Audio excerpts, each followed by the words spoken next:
because, like I said, once I was at training, you know, not talking about Keane too much, because I don't want to embarrass him, but, when you've got someone like Keane in the team that sets the highest standards, not just at the weekend, but every single day. Every single day there was a standard set.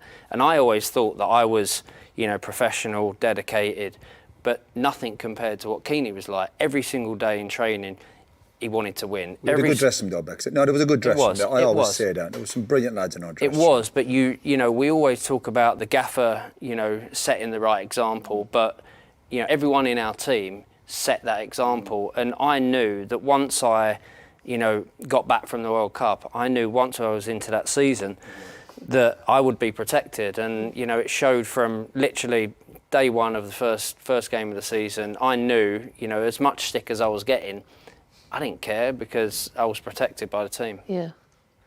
Just looking at that now, and obviously we all we lived it obviously with you. But did you see a psychologist or anybody at that time? Were you speaking to? You weren't at that time. You couldn't. There wasn't a support system in place, was there, in terms of that sort of net? No. Again, and going back on the era that I grew up in, and we all grew up in, and obviously coming from where I was from a working class family, and if I turned around to my dad at the time and said, "Dad, I don't feel great today. Can I see a therapist? I need to talk about it." He'd be like, "Boy, just get on with it." And that's how I was brought up. So no, I didn't see anyone. I felt that I had the right people around me to not see anyone. But I also do think, these days we talk about people being able to talk, and it's a good thing. And I'm not saying there's anything wrong with that, but I grew up in an era where, my dad would just say, "Go and get on with it, boy." Well, Cara just mentioned, what advice would you give to Harry Maguire, who's going through a similar time now where he's getting a lot of criticism every time he plays for England or even for United?